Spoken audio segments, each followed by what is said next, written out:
Shalom, all praises to Yahweh, Ba'Shem, Yahweh Shai, double wonders unto the apostles and elders of GreatMillStone who rule well, and shalom to the hopeful elect. It's Paya Allah from the GMS London camp, coming back at you again with news and prophecy.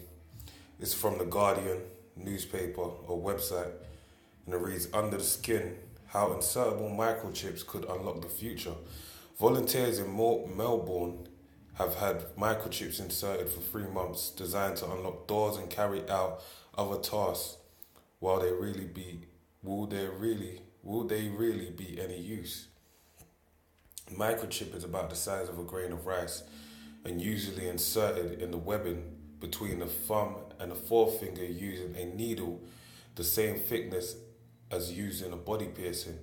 It feels, says insertable technology expert Kayla Heffernan, like getting a drip. Once the needle is removed, the incision heals in a few days and the microchip remains, allowing the wearer to open doors with the brush of a hand, providing they only wish to access one particular place. Commercially available insertable microchips are only large enough to hold one access code and a small amount of other information. So the days of replacing an entire wallet and keychain with a tiny computer under the skin are not yet upon us. The future is coming, but it's not in a rush, which is a lie, man. It is a rush, but they're giving us feeling that these things only happen when the people are ready for it to happen. But all it takes is one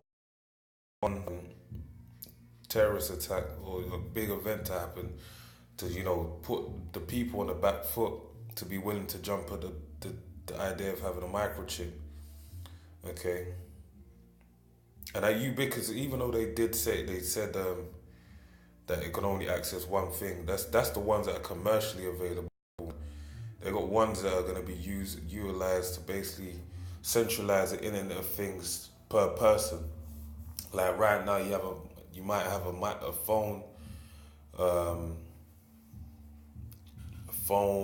your credit, debit card, your Oyster card, all these different, your passport, driver's license, all these different information, biometrics and personal information upon one form, one medium of use.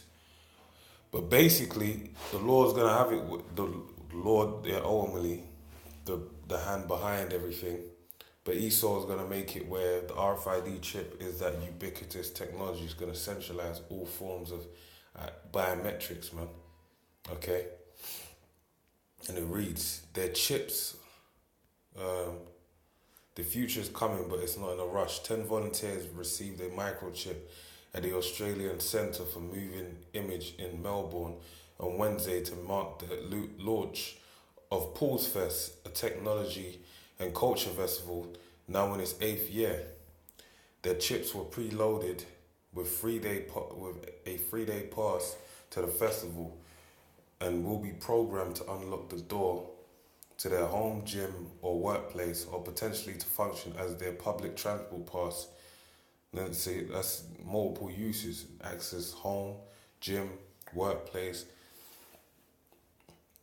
and public transport pass, as we have out here in London, the Oyster card. Okay. When the festival is, so that shows you when I'm saying it commercially available, that these are the next level microchips that they're looking to basically push out to the people. But they're just having a test run to see how the technology's going. All right. When a festival is held in 4 months' time, the volunteers will take part in a panel with Heffernan to talk about whether they found the chips useful. Heffernan has had one microchip between her thumb and forefinger for almost 18 months, which she uses to unlock her front door. She got another on the outer edge of her other hand last November to access her office at Melbourne University. Okay. So she's got 2 microchips. She's doing a PhD on the applications of insertable technology and decided to get a chip after a year spent listening to people wax lyrical about the convenience of never having to carry their keys. If I want, I can just walk out without any keys. My key is in my hand, so I can't forget, which is handy because I have locked myself out before, Heffernan says. And that just shows you what kind of a retarded mindset, the simple little points as to why they're going to make people get the chip, all right? Oh, you don't have to carry around cash no more. You don't have to carry your car keys no more. You don't have to have a passport no more. You might go to, the airport and you forget your passport. All that BS. But really, it's like, they're just little points for simple-minded people to basically, fly down and get the chip. Some people use to unlock their phones or their computers. Some people have modified their cars, and one person even their motorbike. So it's not only access to their house, but it's access to their vehicle and to turn it on. Obviously, that requires quite a bit of microelectronics and physical mechanical work, and that's not accessible for everyone. Heffernan's original chip usually contains a link to a website which people can access if they scan her hand with a phone, provided they have the near-field communication NFC capability switched on. At the moment, it just says hello because she's demonstrating that it could be reprogrammed. The security risk, she says, is quite low. The read range is very short, so that you have to be touching my hand. She says, I'm going to know if that's happened, and even for a nefarious purpose. If someone knocked me out, let's say if it has my website on it, it doesn't have anything useful that they're going to be able to take.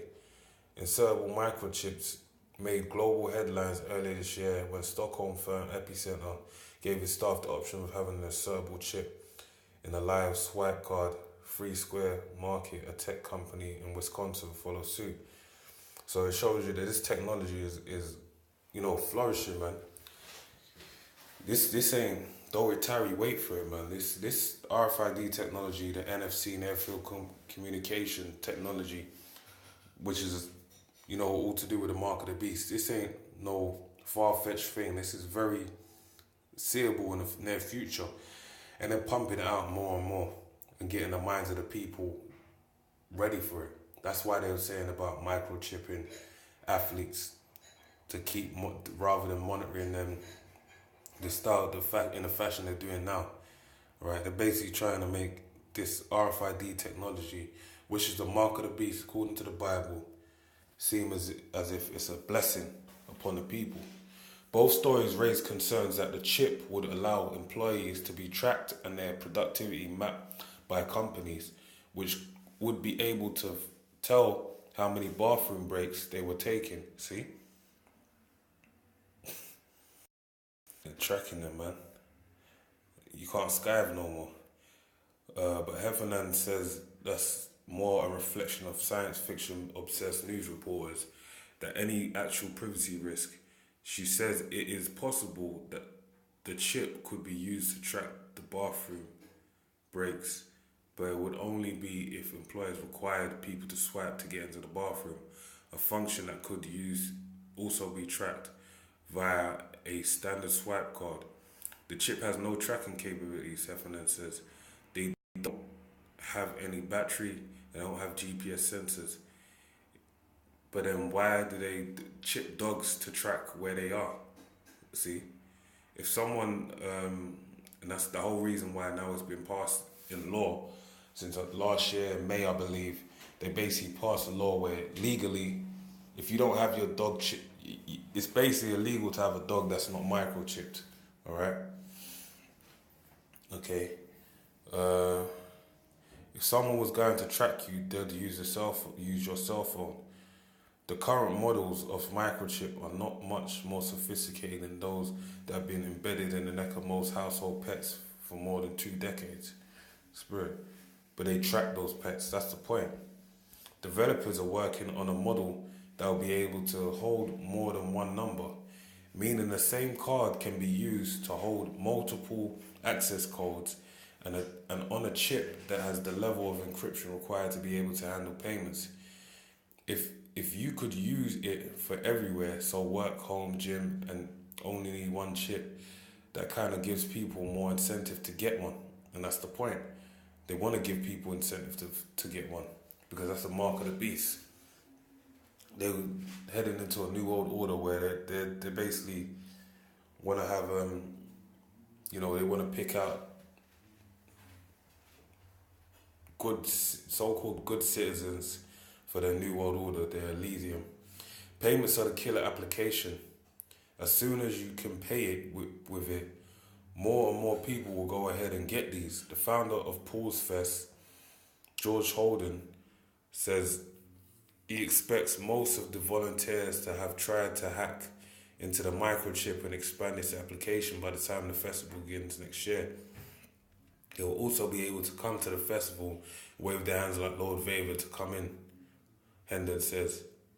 More than 1,000 attendees, 150 speakers, and 75 startup companies are expected to attend the festival, which runs from 7th to the 9th of February. Among the presenters are Netflix, which will talk about the use of artificial technology to design its original productions based on demographic and viewing data, and NASA.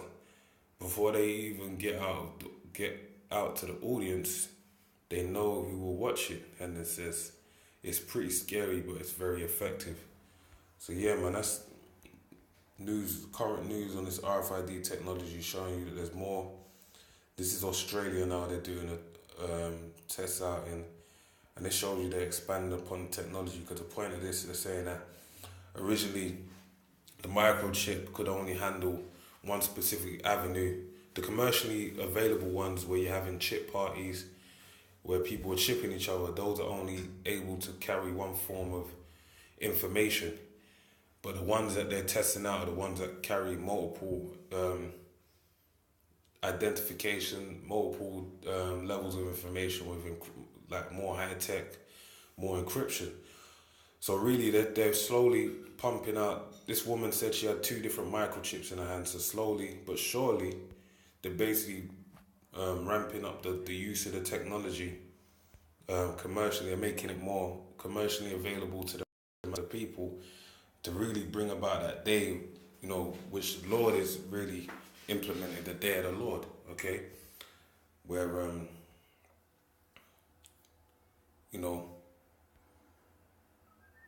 these prophecies will come to pass. It's Revelations 13 and 16, and it calls all, both small and great, rich and poor, free and bond, to receive a mark in their right hand. The word there for mark in the Greek is charagma, which means incision. And when you go back to the article, that's what it was spoke of, an incision being made between the webbing of your hand, between your thumb and forefinger, all right, and piercing it. And that's the use of the cannula, which is also spoke of in Isaiah 36 and 16, all right. So, and then even when you go into the root, it goes charagma, charux, but the final root is grapho, which means written. So what's written is the information that's written, which the woman said, what did she do? She wrote hello, to show you that the information upon the chip is able to be customized. All right. So reading on. Right hand or in the foreheads. So she said you got it in her right hand, but also going to place it in the foreheads. And they're saying the use of RFID chips in foreheads also can be used for paralegions or paralyzed people with palsy, with no arms. They can be, hooked up with like some wires and whatnot, and be able to use man-made limbs, man.